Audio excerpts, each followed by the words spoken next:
Bom, gente, dando continuidade ao nosso evento, eu chamo agora o Dr. Rui Andrade, vereador da cidade do Rio de Janeiro. Só para informar a plateia que o Rafael vai precisar se retirar porque tem uma audiência em Santa Cruz.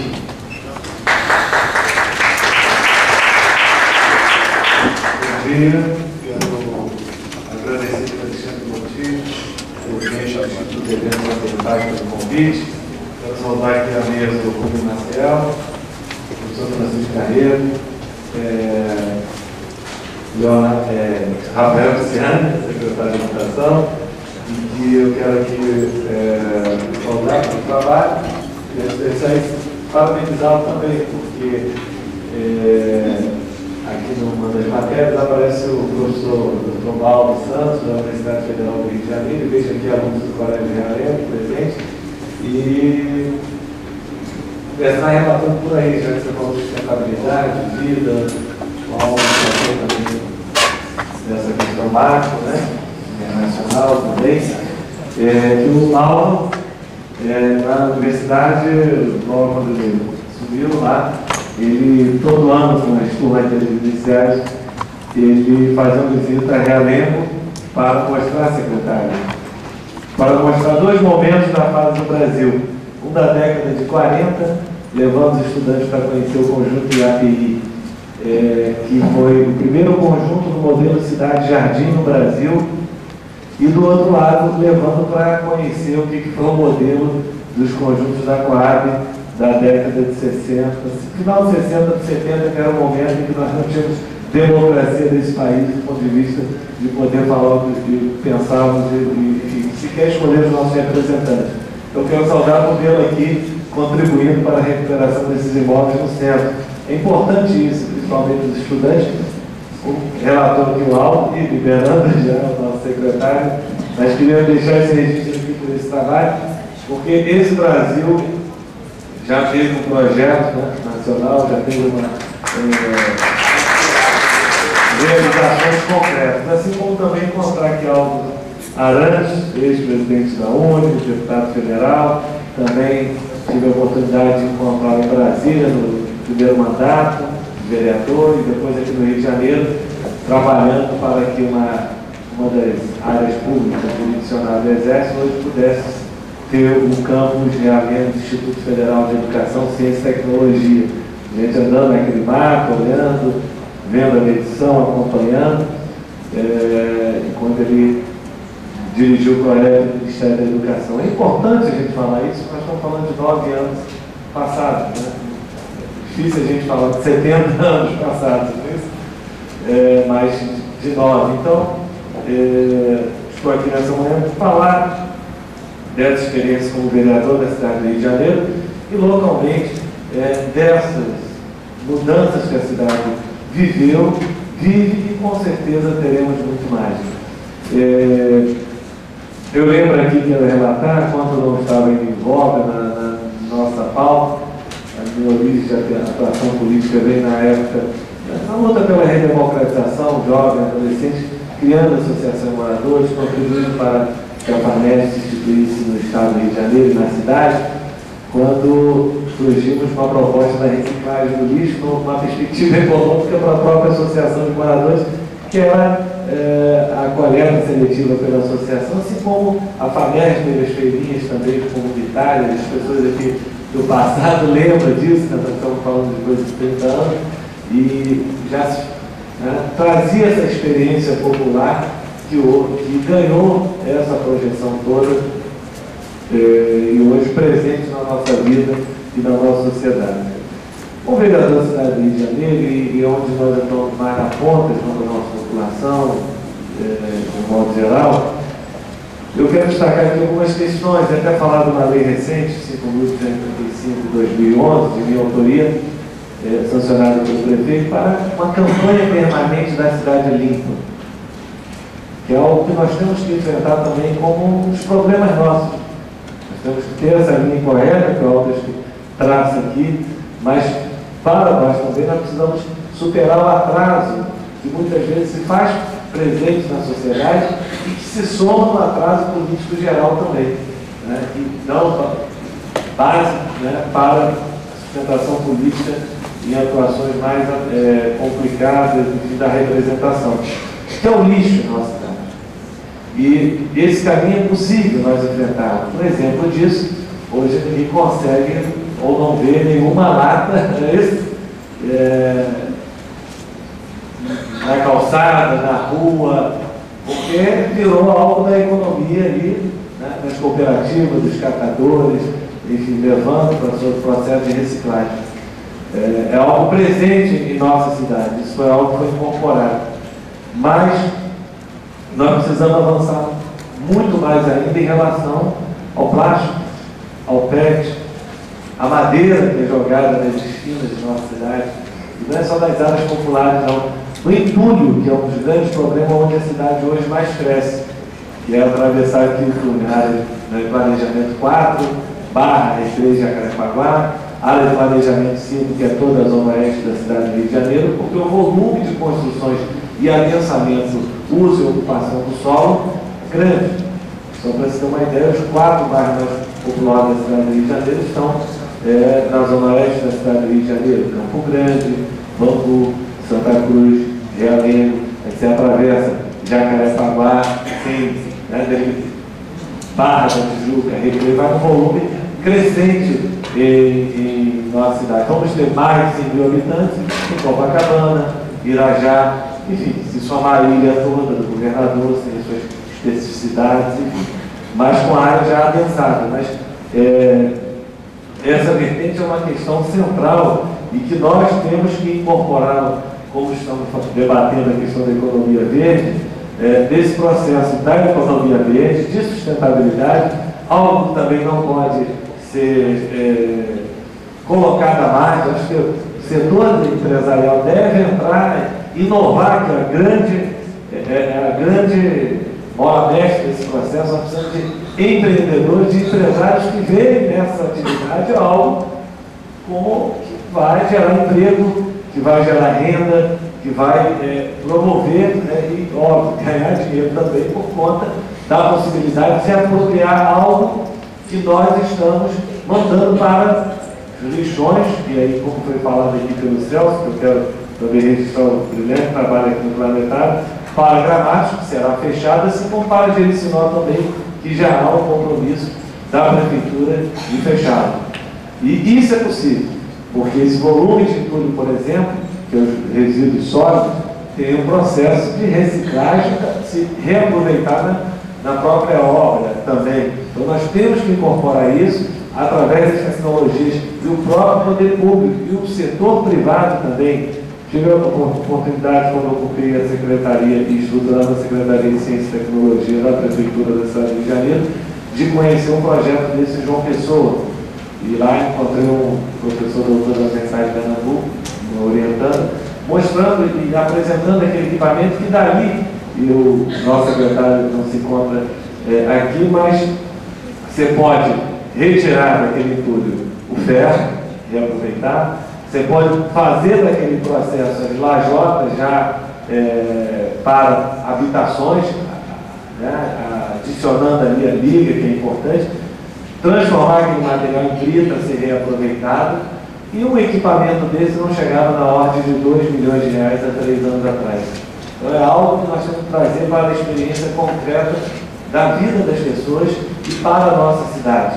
Pode parecer pequeno, mas quando focaliza e direciona, com certeza é importante. Isso eu falo porque essa questão dos resíduos sólidos em nossa cidade, a Conludo, quando nós apresentamos esse projeto, e aí nós vamos entendendo porque vai crescendo aqui no morro, e a gente já falou, mas é uma montanha de lixo. Nós utilizamos o entulho ainda para cobrir isso no método antigo, não no centro de resíduos de tratamento, que é uma outra modelagem, para cobrir o lixo. Então nós vamos criando montanhas artificiais de lixo a partir daqueles entulhos ali, principalmente nessas regiões. Então é algo que é importante e porquê dessa lei e dessa perspectiva. Nós temos que enfrentar essa questão, que é um problema, pode parecer pequeno na questão internacional ou nacional, mas é um problema nosso e local que nós temos que que enfrentar. Destaque aqui alguns pontos que a cidade do Rio de Janeiro avança nesse momento. Só para você ter uma ideia, a Zona Oeste da cidade do Rio de Janeiro, particularmente a área de planejamento 5, que corresponde a quase 50% do território da cidade do Rio de Janeiro, áreas populares, tem até então a cobertura da coleta do esgoto sanitário em cerca de 10%. Hoje, 3 anos atrás, chegava a 4% mais ou menos a coleta do esgoto sanitário, que direcionado à galeria de águas pluviais, rios e Baía de Guanabara, que metade desse território drena para a Baía de Guanabara, a outra metade para a Baía de Sepitiba. E a Baía de Guanabara é um exemplo do que não pode se transformar a Baía de Sepitiba e o nosso oceano aqui, você tem que ter essa clareza. E botamos na Câmara uma proposta em que até 2016 possamos chegar na cidade do Rio de Janeiro, nessa região, com 40% ou mais de território com a coleta, tratamento de coleta do esgoto sanitário, seu tratamento e o seu destino final, reduzindo essa carga que é colocada. Outra questão também, acho que nós avançamos também na cidade do Rio de Janeiro, incrível que pareça, tendo a compreensão do Rio de Janeiro de mar, montanha, rios e por aí vai, ter um plano diretor de drenagem, pasmem os senhores e senhoras. Cidade do Rio de Janeiro, penso que a Rio Água esteja finalizando esse projeto, não, até a presidente da área, que eu saiba, não tem um plano diretor de drenagem. Isso é algo estratégico para que possa ter a intervenção e a ocupação. Poderíamos aqui tratar de alguns rios, de alguns afluentes da cidade do Rio de Janeiro, que já foram navegados, como o Rio Irajá, Trapicheiro, ali na bacia da Tijuca, por exemplo, enfim, e que foi dando a ocupação e a verticalização, que é um outro problema. A água entra potável e sai na forma de esgoto. Uma casa é uma coisa, agora um prédio de 10, 20 andares, o volume que sobe e desce, mais água da chuva, que afeta o problema, fora as questões, muitas vezes, no nível do mar na cidade do Rio de Janeiro, como Alagados e Sepitiba, ou como Jardim Maravilha, onde agora passa a Transoeste, que está abaixo do nível do mar. E aí, cabe ao poder público enfrentar, a partir do ponto de vista do uso e ocupação de solo, com quem já se encontra nesses locais, se apropriar da tecnologia para evitar danos a essa população mais pobre da nossa cidade. Então, acho que é um avanço importante.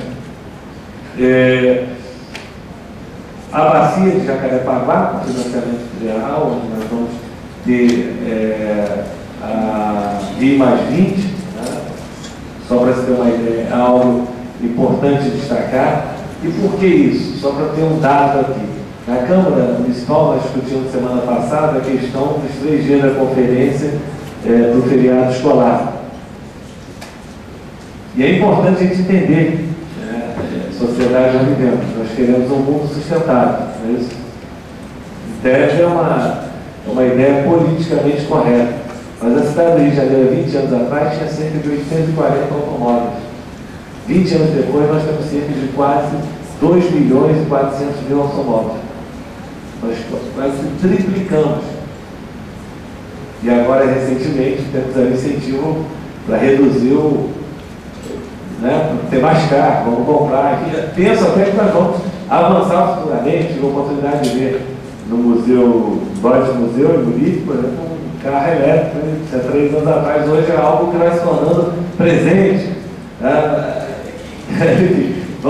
Temos o processo das ciclovias, temos a ampliação aí através dos BRTs, do ônibus qualificado. A própria COP desenvolveu um projeto interessantíssimo de uso do combustível no transporte coletivo, a ampliação da malha metroviária, mas nós temos 2 milhões e 400 mil carros em nossa cidade. Enfim, então, como enfrentamos isso e somado que entre o volante humano tem o ser humano, que não tem uma rua da cidade do Rio de Janeiro em que as pessoas não peçam, e nós reivindicamos junto à Prefeitura a colocação de redutores de velocidade, quando não a sinalização, e quando não a fiscalização eletrônica para que não avance o sinal. Enfim, então, é um problema que nós vamos ter que enfrentar por conta, né, da questão que nós vivemos hoje em nossa cidade. Mas, de outro lado também, e nessa linha menor do poder econômico presente, e aí como falou algo que se tem essa realidade internacional, nós temos essa presença em nossa cidade. E aí quero destacar 3 questões que nós tivemos que enfrentar ao longo desse mandato, e ao mesmo tempo parabenizar a nova administração, que a tentativa de flexibilização do Parque Ambiental de Marapendi, particularmente na Praia da Reserva, com possibilidade de construção de hotéis. Quem sou carioca, quem conhece o Rio de Janeiro, enfim, 30, 40 anos atrás, que era aquela região, nós tínhamos praias como temos lá a Praia da Reserva hoje, de ponta a ponta. E ali, colocar hotéis ali, ou eco-resort, seja lá o que for, num ambiente fragilizado até pela sua ocupação do seu entorno. Parece agora, Secretaria do Meio Ambiente, revendo, né, ter uma segurada no que poderia ser colocado ali.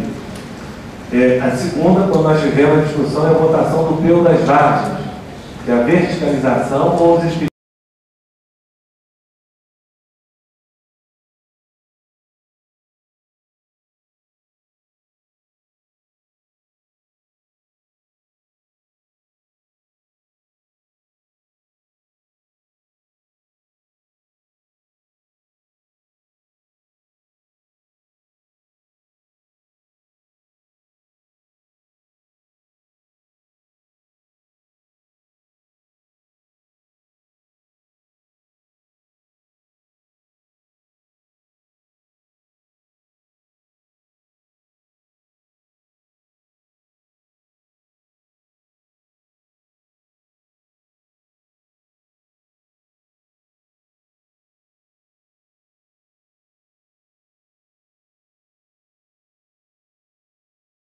Dessa atuação. Enfim, concluída aqui dentro do tempo que foi destinado, eu trago aqui alguns pontos em que o Rio de Janeiro avançou bastante, mas de outros pontos que nós poderíamos ter avançado muito mais ainda na cidade do Rio de Janeiro, por conta de ter essa compreensão que vai desde a mobilidade, transporte de massa, metrô, trens, barcas, veículos elétricos, trilhos. Estamos assim, quando nós ouvimos falar agora em Trem Carioca, esse é um projeto que está na lei orgânica, que na época é chamado Ligação Corredor T5, que é um projeto que dava na metade da década de 80. Entra na lei orgânica e em 1992, e 20 anos depois está sendo implementado. O quanto nós estamos atrasados nesse processo. A ligação C, a Transolim, é uma também, e agora com a Transbrasil também. Isso para que nós possamos garantir a mobilidade da nossa população, seu direito de ir e vir, mas muito mais, e particularmente com a questão do seu deslocamento casa, trabalho, casa, que é algo assim, para quem no dia a dia precisa, acho que até os setores hoje de classe média enfrentam isso hoje por conta do metrô, né? A gente espera que esse ano tenha uma solução com os novos veículos. Aqui mesmo a grande discussão da Estação da Gávea, a continuação para Largo da Carioca, ou a própria Zona Sul também, com esse debate colocado. Mas esse é um desafio fundamental na cidade do Rio de Janeiro, que nós queremos, não apenas para os cariocas, fluminenses, brasileiros, mas para todos que amam a cidade, vivem na cidade, de ter a compreensão que em determinadas questões não tem como ter acordo ou conciliar, porque senão certamente traremos problemas para a vida das pessoas. E penso que a questão central, e aí concluindo, que nós nos colocamos muito como soberanos, como se nós dirigíssemos o planeta, o mundo, o meio ambiente. Pelo contrário, ele em qualquer momento pode nos varrer, como nós tivemos alguns exemplos aí de tsunami da vida, por conta do retorno daquilo que nós produzimos. Ter essa compreensão e a defesa da vida uma questão central. Por isso que é importante encontros como esse, e eu parabenizo aqui o Instituto de Eventos Ambientais por essa oportunidade de levantamento. Muito obrigado por tudo.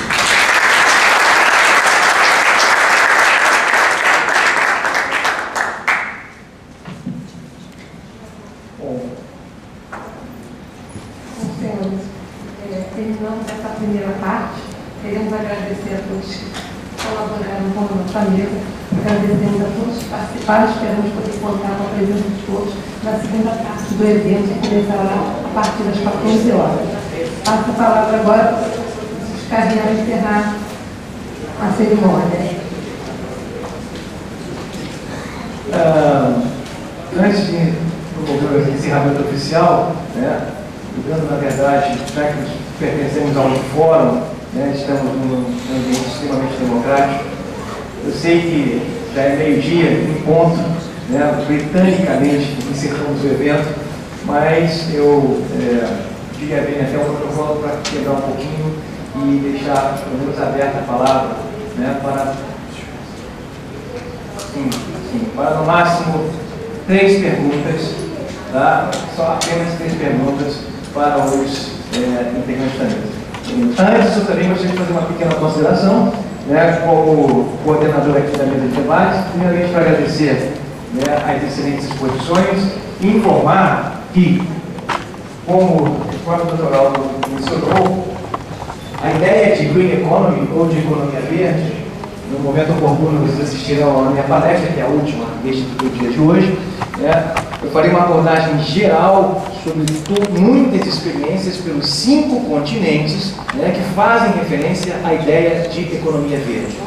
E de início eu ratifico integralmente a ideia contrária que o Dr. Aldo trouxe até nós em relação à criação de agência ambiental, porque afinal foi o nosso presidente Lula quem compareceu em 2007 na Assembleia Geral da ONU. No seu discurso de abertura, ele foi o único presidente que assumiu o compromisso e ousou convocar uma reunião, uma nova conferência mundial sobre desenvolvimento sustentável. De todos os países presentes, ele foi o único que teve essa iniciativa. Então foi uma iniciativa genuinamente brasileira. E com certeza o mundo inteiro está de olho aqui, no nosso território, sim. Por quê? Somos detentores da moeda do século XXI, como o Dr. Aldo diz, é biodiversidade, sim. Segundo ponto, somos detentores dos maiores mananciais hídricos do planeta. Água, além de moeda, é instrumento de estratégia governamental. Muitos países do Oriente Médio se renderam, principalmente aos Estados Unidos, em razão do corte de água, do não fornecimento. E se você retirar água, com certeza você vence qualquer guerra. E nós somos detentores de 2 grandes aquíferos, o aquífero Guarani e o aquífero de Alter do Chão, recentemente descoberto. Conseguimos superar, inclusive, os grandes lagos canadenses. Então, somos detentores, sim, desta outra moeda. E ainda existe uma terceira grande moeda, que são os minérios deste país. Somos detentores hoje do maior depósito de nióbio do planeta. Um minério capaz de gerar turbina de foguete, turbina de avião e, uma vez beneficiado, gera energia nuclear. E se nós fomentarmos políticas, como James Lovelock disse na sua última publicação, A Vingança de Gaia, ele defende a energia nuclear como uma das mais limpas dentre todas as outras. É claro que existe problema de resíduo, mas se o país souber administrar isso, com certeza ninguém segurará esse país, e muito menos a China. Porém, a China já se preocupa, ela é a primeira no planeta em produção de energia eólica. A primeira no planeta. Não há país que invista mais em energia eólica do que a China. Isso está comprovado no último relatório da UNEP sobre economia verde, que debateremos mais tarde.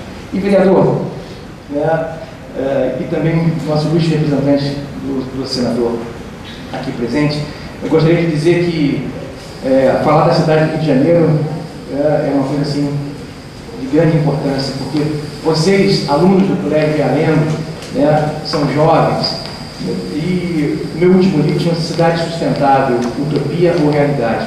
Eu tenho um capítulo inteiro dedicado exclusivamente à identificação de bairros que representam a história da cidade do Rio de Janeiro.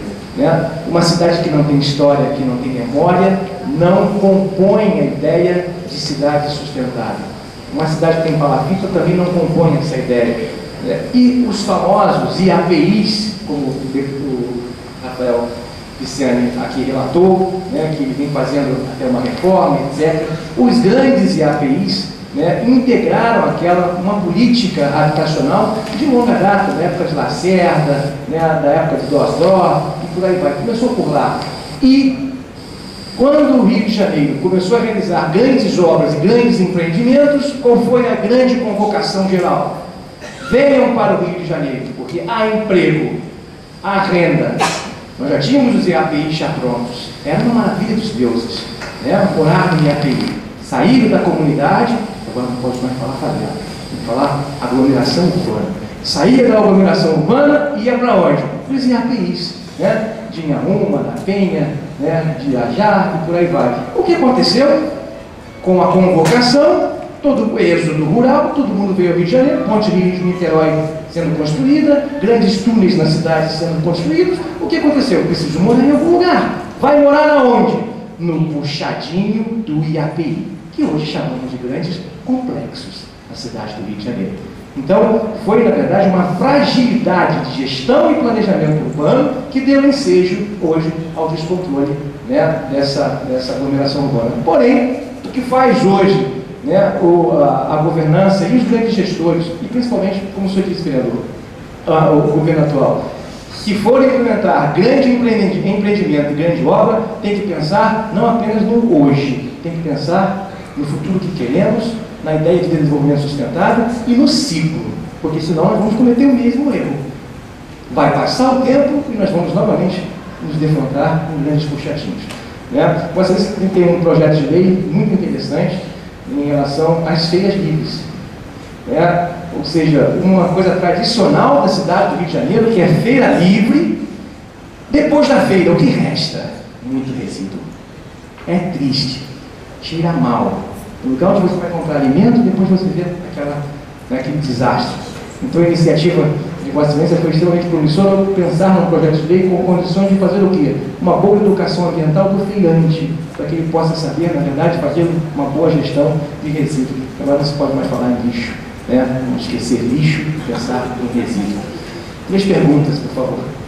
Eu teria uma pergunta direcionada ao Aldo, né? Eu sou jornalista de economia, comecei em 72, sou antiga, e antigamente a economia cobria a questão ambiental. Então você não pode associar a questão econômica da questão ambiental. Esse é o grande erro no tratamento do assunto na mídia, e é um erro que eu acho que é tendencioso, né? Então eu quero reforçar a posição dele no que diz em relação a essa migração dos termos, né? Em cima dos documentos iniciais da questão ambiental, como o de Roma, em 72, onde foi levantado pela primeira vez essa questão, está havendo uma migração das palavras. Antes se falava no mundo sustentável.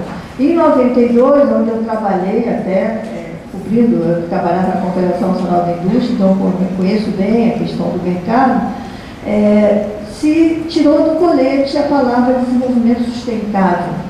Que na realidade, quando você fala em crescimento sustentável, desenvolvimento equilibrado, mas o termo desenvolvimentista não combina com a sustentabilidade, porque é um termo que foi trazido pelo mercado, né? E hoje em dia, você ainda, existe uma visão por melhores iniciativas que vem sendo tomada a nível municipal, estadual.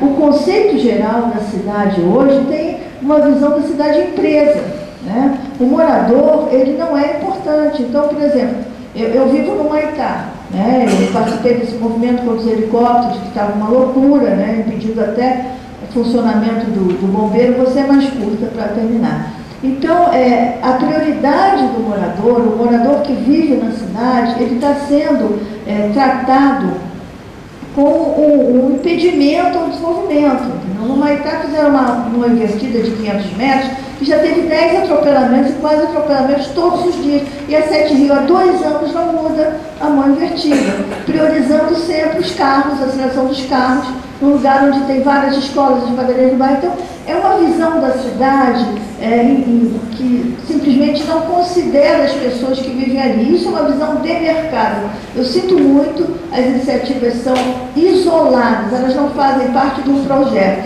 Então, ou a gente muda a visão que a gente tem em relação ao neoliberalismo, para passar a ver a sociedade como uma questão de sustentabilidade, sobrevivência e de biodiversidade em relação aos nossos mananciais, a nossa soberania, ou não existe saída possível. A gente vai ter alguns projetos valorosos, mas pontuais, porque o conjunto do tratamento do assunto está completamente distorcido ainda. É isso que a ONU quer trazer para essa conferência e a gente tem que reforçar uma posição contrária.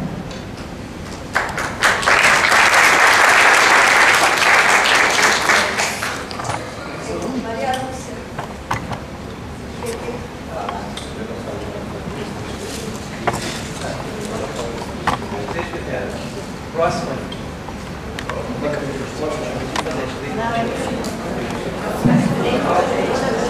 A minha pergunta aqui, meu nome é Jorge Colasso, eu mexo no meio ambiente, eu fui até consultor do PNUD nessa área. E eu escutei aqui algumas coisas que eu gostaria de trazer uma pequena reflexão, sobretudo porque eu acho que as pessoas que estão na mesa hoje, que eu gostaria muito que estivessem aqui hoje à tarde, talvez não estejam. E a minha colocação é o seguinte: eu vi a defesa dos BRICS quanto ao meio ambiente. A China é um desastre de meio ambiente. Isso precisa ser dito. E nós, efetivamente, temos que ter cuidado com o meio ambiente. Isso não quer dizer que a gente tem que importar as ideias lá de fora. Nós precisamos muito acabar com certas ideias que foram expostas aqui. Defender um governo que destruiu o protocolo de Montreal, que fez nitidamente um crime de pirataria, não foi pirataria, foi pior do que isso. É um ataque biológico e destruiu uma região da Bahia. Eu acho que é preciso ter muita coragem. O cacau na Bahia foi destruído e nós todos sabemos como. Então, eu não quero fazer política aqui, eu acho que isso aqui é um lugar para a gente fazer meio ambiente, para a gente conversar de soluções, para conversar certamente do que devemos fazer. Mas precisa entender que 57% das ações existentes no judiciário hoje são contra o Estado brasileiro nas suas 3 esferas. Isso precisa ser consertado. Muito obrigado.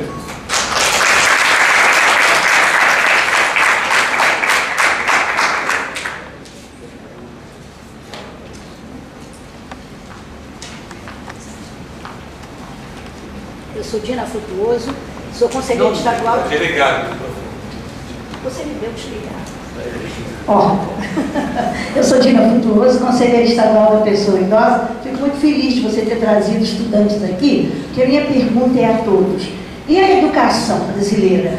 Porque perpassou por todas as falas, mas não se falou especificamente. Que a mudança de paradigma, ela vai depender, não de assistencialismo, não é? Mas de pensar como. Eu sou escritora, então eu escrevi como com C-O-M-O, bem alto, bem grande. Pressionar para que políticas públicas sejam mais humanizadas. Então, essa temática da educação, ela precisa começar a ser mais acentuada, mais debatida, e trazer estudantes é muito bom, nós precisamos levar isso.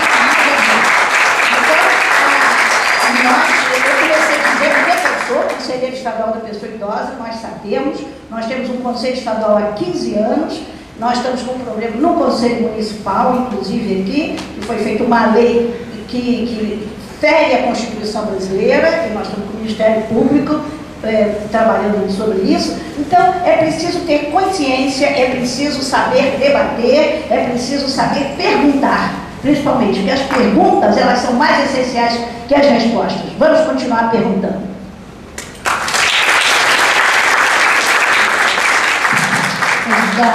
Eu não vou nem perguntar, agradecer, vamos também agradecer a você, reconhecer que você esqueceu uma coisa muito importante.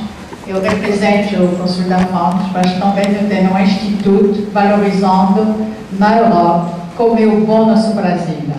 Então, eu queria também agradecer a carreira, que está sendo a única instituição que vai ter um lugar determinado pela ONU. Eu esqueci de falar isso.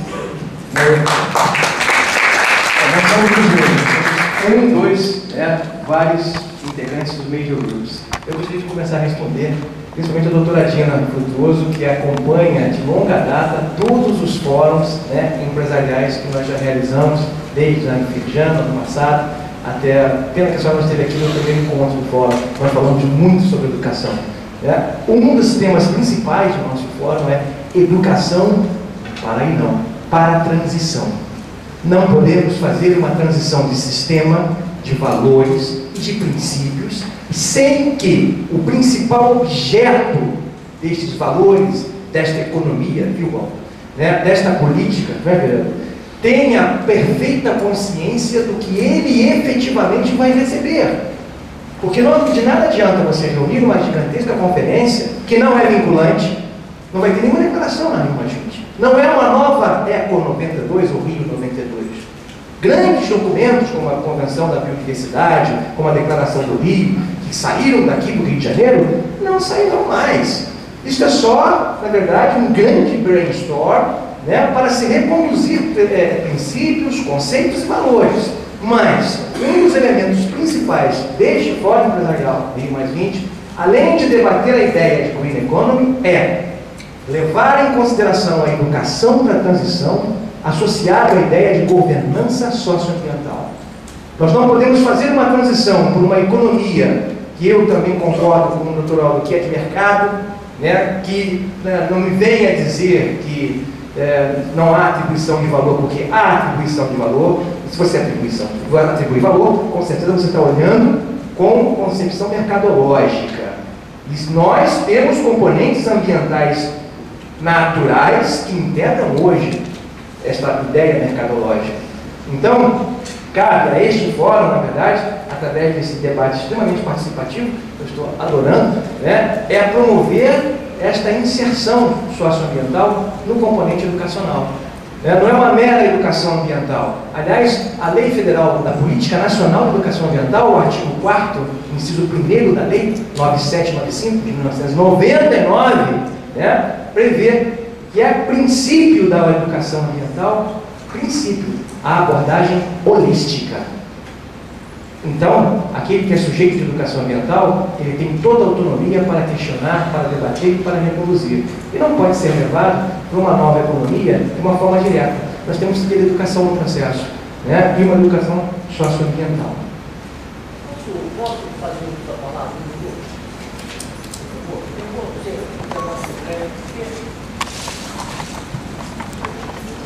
O meu nome é José Maria de Mesquita, eu sou da SEDAI. E eu queria, nessa composição aqui de preocupação com a questão da economia verde, eu não posso deixar de falar da minha empresa, que é do case de sucesso na procura de uma economia verde.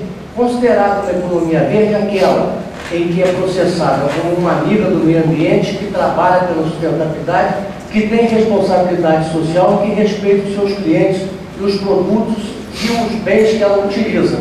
A SEDAI hoje, e eu quero recorrer ali a uma palavra do vereador Rubens atrás, em 10 anos passou da Zona Oeste de 3% de coleta de esgoto para 10%. Quer dizer, 3 vezes mais do que o que se fez sempre.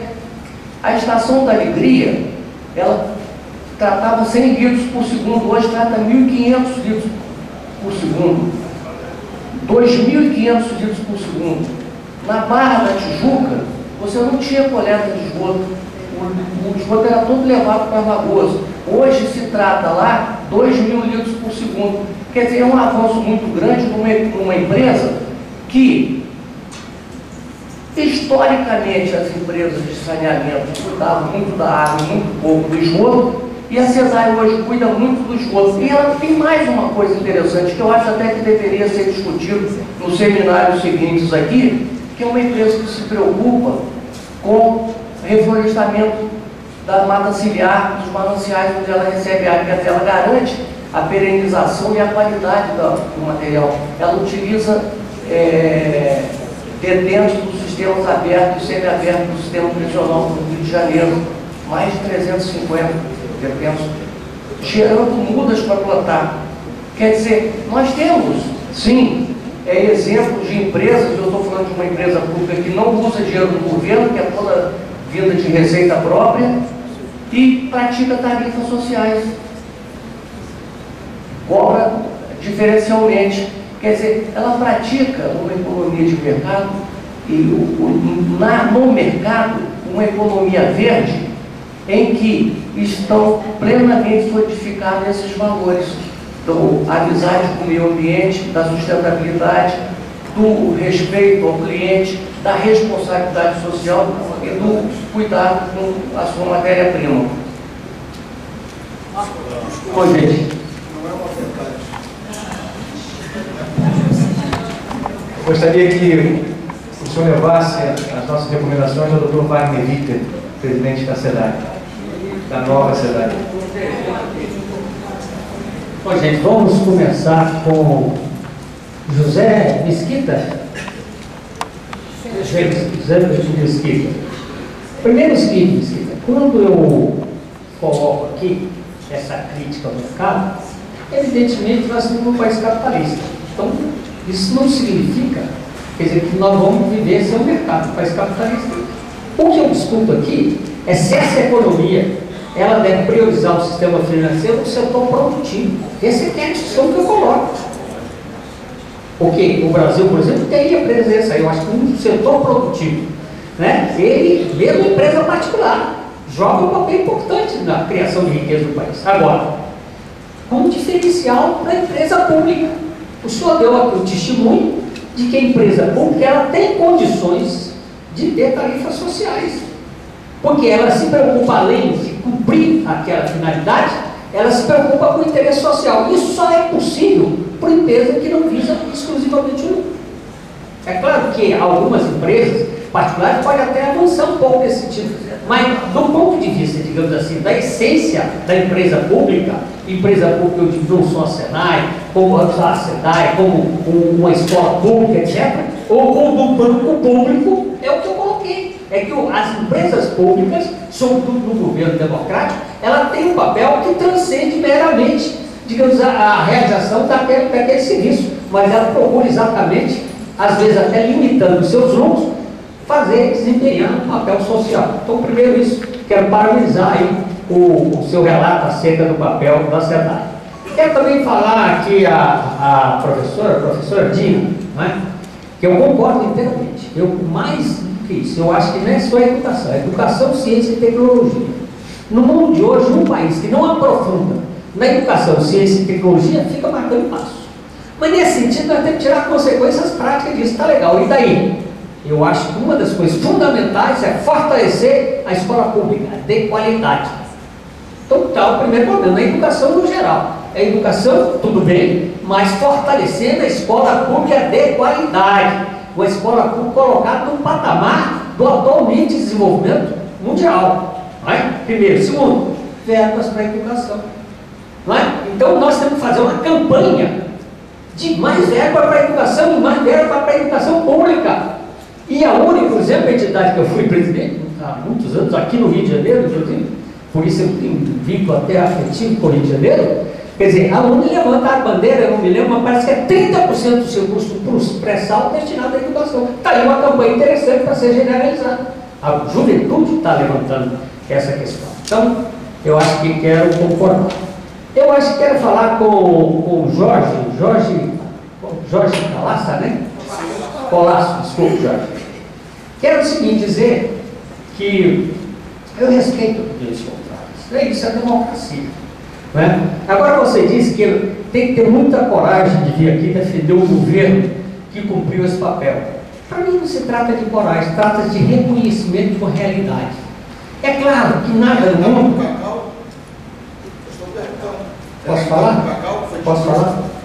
Então trata-se de reconhecer Entende que qualquer governo ou qualquer pessoa pode até cometer erros localizados. O problema é você fazer uma análise de conjunto. Entende? Eu não quero entrar nesse problema lá do Cacau porque eu não conheço. Mas eu quero dizer para o senhor que eu exatamente defendo, não é com coragem não, defendo com tranquilidade. É o povo brasileiro que defende o senhor. É o povo brasileiro que defende. Não sou eu não. Por que a presidente Dilma está com 70 e tanto por cento? Por que o presidente Lula teve não sei quanto por cento? Por que a tentativa da oposição de desestabilizar, de fazer o impeachment com o presidente Lula não funcionou? Porque o governo está tomando medidas para resolver o problema do povo pobre. Não significa que não tenha erro. Não significa que não tenha erro. Nada na vida, não existe nada de absoluto. Agora, você tem que analisar o conjunto. Se por acaso os setores de oposição, a grande mídia, a direita brasileira, entende? Que naquele momento tivesse obtido o impeachment do Lula, o Brasil não estaria onde está. Porque a política neoliberal está levando o mundo a essa crise. Era essa a política que predominava no Brasil. Então, eu acho que é muito simples dizer, não, o Aldo Arantes veio aqui para discutir política. Ué, e o rumo do Brasil não é política, é política econômica. Então, estou discutindo nome de pessoas. Eu discuti projeto. Explicitei com o conteúdo do projeto que eu defendo. E critico, portanto, o conteúdo que o companheiro defende. Então é ele que defenda com consistência, imagino que vai defender à tarde, o projeto neoliberal, provavelmente é o que ele defende. Agora, é necessário que a sociedade faça a sua opção. E, na minha opinião, a sociedade brasileira já fez a sua opção. Bom, quanto à questão que a Maria Lúcia levanta. Primeiro é o seguinte, eu acho que essa questão, Maria Lúcia, de tratar isoladamente é um grave erro. Não tem como você tratar a questão ambiental, é um pouco essa questão que está colocada ali. Não tem como tratar a questão ambiental de uma forma realista, de pé no chão, se não tratar de economia. Mas não é só a economia, se não tratar da questão social, se não tratar, é um complexo. A formação social é um conjunto de vertentes que uma repercute sobre a outra. E não dá para você exclusividade, porque se você exclusividade, comete erros. Digamos, se você absolutiza a questão econômica, o caminho é o seguinte, não leve em conta o meio ambiente e nem leve em conta a distribuição da renda. Entende? É meramente gerar riqueza, crescer o bolo, depois distribui, depois pensa no meio ambiente. Da mesma forma a questão ambiental. Se você só pensa na questão ambiental, tudo bem, mantém tudo verdinho, tudo legal e o povo passando fome. Eu discordo disso. Né? Mantém tudo legal e a economia não cresce. Então tem que haver essa combinação. Essa que é a sabedoria, é isso que corresponde à realidade. E a outra questão que você levanta é que, na verdade, há uma disputa pelos termos. E essa disputa nós temos que fazer, porque não tem jeito. Por exemplo, você foi da época também que participou do golpe, quer dizer, participou de sofrer as consequências do golpe militar. Naquela época, a nossa juventude, a juventude da qual eu participei, falava em Revolução Brasileira. O que os militares fizeram? Tentaram se apropriar do termo revolução. Onde já se viu dizer que o golpe militar é revolução? Quando você está falando em revolução, o conteúdo básico é transformação econômico-social. Então há uma disputa na sociedade, como também há disputa sobre a questão do desenvolvimento sustentável. Então não adianta, ou a economia verde. Quer dizer, a gente não querer utilizar esses termos, porque não tem jeito, porque você fica fora da discussão. O problema é qualificar esses termos.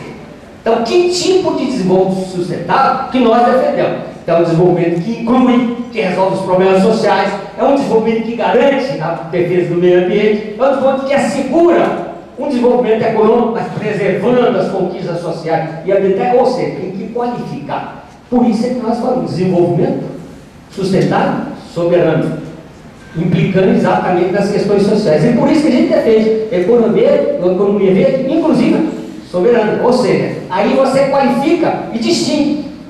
Ninguém pode dizer, bom, estou defendendo a economia sustentável soberana, estou defendendo o projeto dos europeus. Não estou defendendo, não. E dos europeus eu digo, do segmento que defende o neoliberalismo, que agora eu já falei. Na Europa está surgindo uma outra corrente, o presidente da França. Está uma francesa aqui, quero parabenizá-la, certamente ela deve ter votado no Hollande, não é? Ou seja, a Europa também, quer dizer, já surge uma vertente que prega a retomada do crescimento, do desenvolvimento, para resolver os problemas, inclusive, da crise. Porque não tem como resolver o problema da crise mantendo o atual projeto. Gente, então quero aqui agradecer. Eu acho que o debate ele é extremamente rico.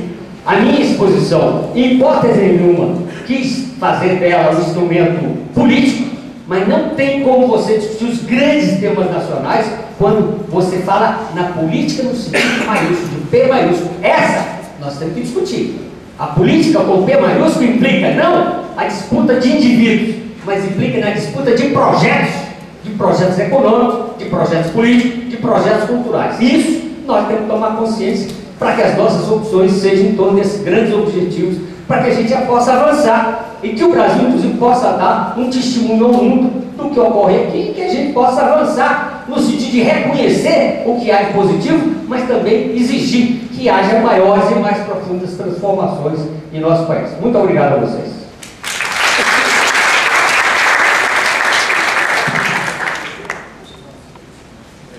Para concluir agradecendo, mas o debate sempre é importante. Acho que esse qual é o nome dele que perguntou você? O Jorge. Na verdade, o Jorge trouxe questões aí que são relevantes também para o debate.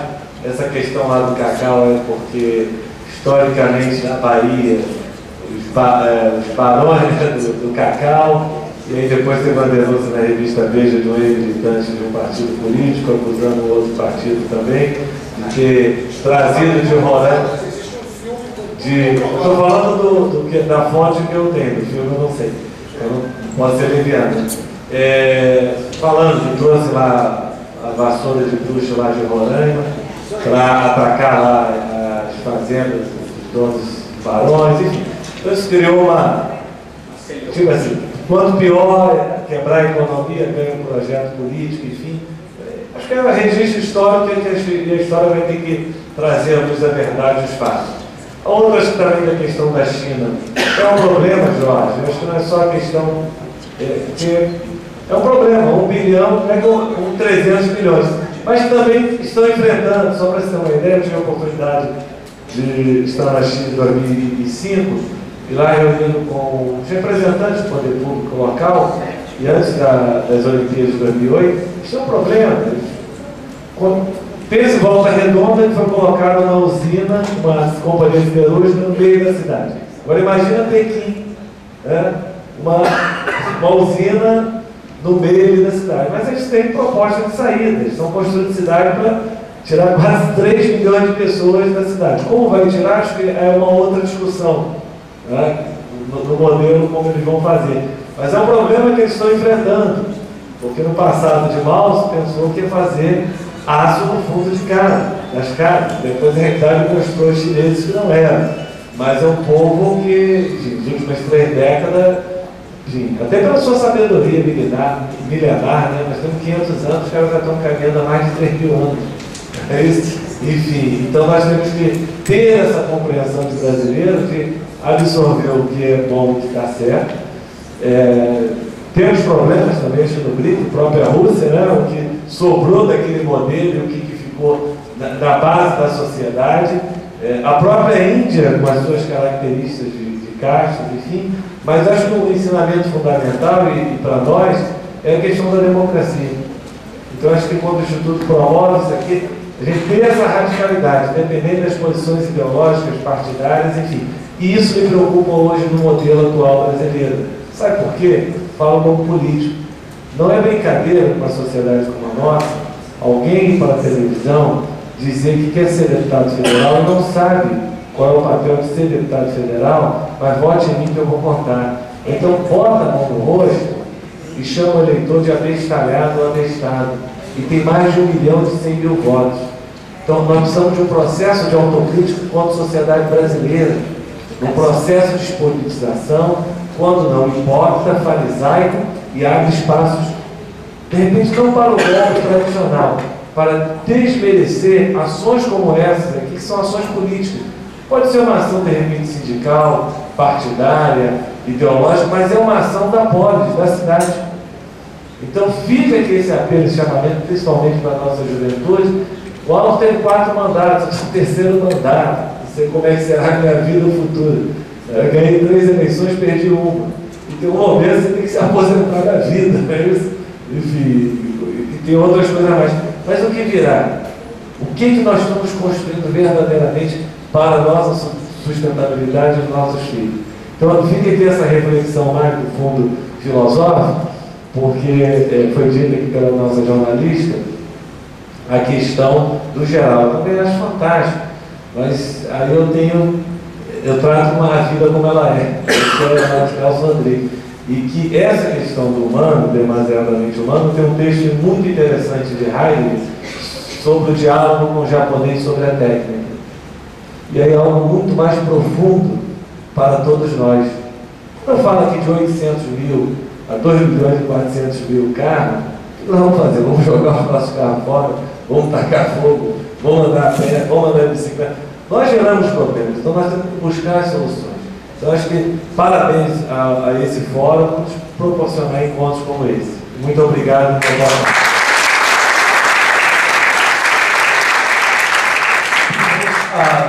Não terminou não. Eu estou impressionado que ninguém saiu da sala. Vocês estão muito devagar, eu estou que ninguém saiu. Está levantando o braço ali, eu vou passar a palavra para o doutor. Está levantando o braço ali, já que falamos de cacau. O doutor Gustavo é um dos maiores especialistas em cacau nesse país. E 2 minutos, doutor Gustavo. Bem, antes de mais nada, eu sou filho, neto, bisneto, tataraneto de produtor de cacau. O primeiro cacau na Bahia foi plantado por Antônio Elias Ribeiro, meu tataravô. Maravilha. Segundo passo, fui para o governo federal, fui diretor da CEPLAC, diretor do Ministério da Agricultura, trabalhei com Lula, com Dilma, com FGC, eu conheço todo mundo. O PT na Bahia foi fundado através da CEPLAC. Quem abriu o processo da vassoura de bruxa fui eu. A portaria minha. Está entendendo? Mandei para o ministro Roberto Rodrigues. A Polícia Federal determinou crime humano. Criminalizou o que houve lá. A região do cacau chegou a produzir 1 bilhão e 400 milhões de dólares. Hoje não produz 300 milhões de dólares. O desemprego na região afetou 400 mil pessoas. Nós tivemos uma mudança de toda a estrutura financeira administrativa. Nós temos lá os de desmatamento, nós temos lá os de degradação, nós temos tudo. Esse processo foi engavetado. Em momento nenhum se abriu. Deixaram prescrever. Como querem deixar o crime do mensalão, doutor Aldo? Se querem evitar que Lula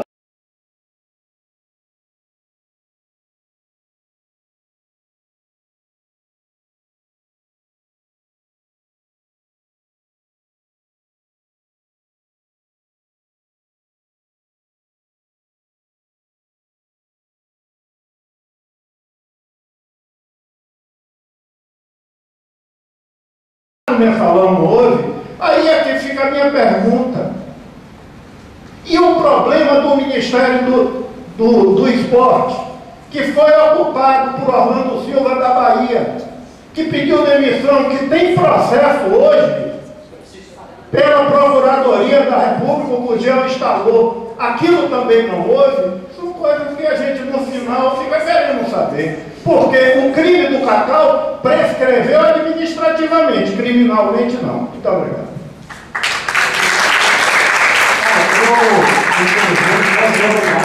Eu não posso me calar com a fala que ele fez, apesar de eu respeitar. Eu não conheço essa questão, tanto que eu não me referi a ela, a questão lá da Bahia. Não sei qual a responsabilidade do governo federal dessa questão. O que eu levantei aqui é que não se pode levantar uma questão que pode até ter sido erro para fazer a avaliação de um governo. Isso é um absurdo complexo. Não é o que a sociedade brasileira está levantando. Bom, primeiro isso.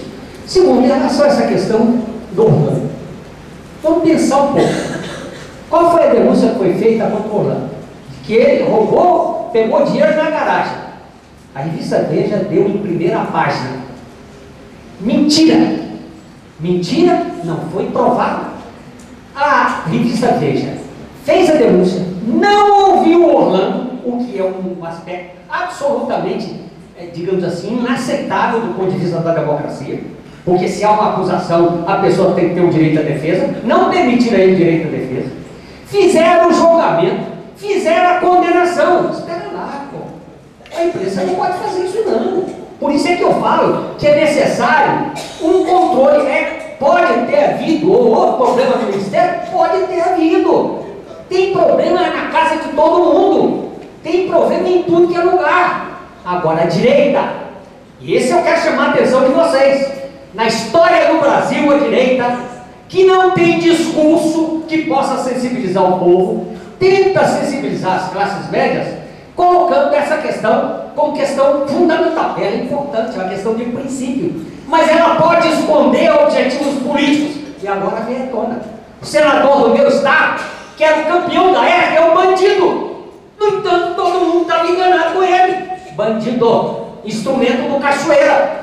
E foi isso que na história do Brasil foi feito contra o presidente Getúlio Vargas.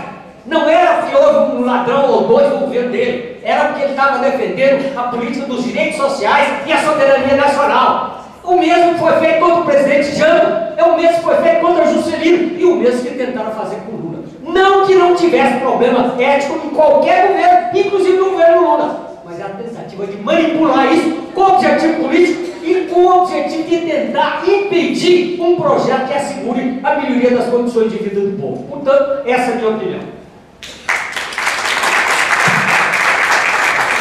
Somente fazer a ressalva de que o fórum é empresarial, não é instrumento de palácio político, não veio aqui com esse objetivo. Então, eu pediria a ressalva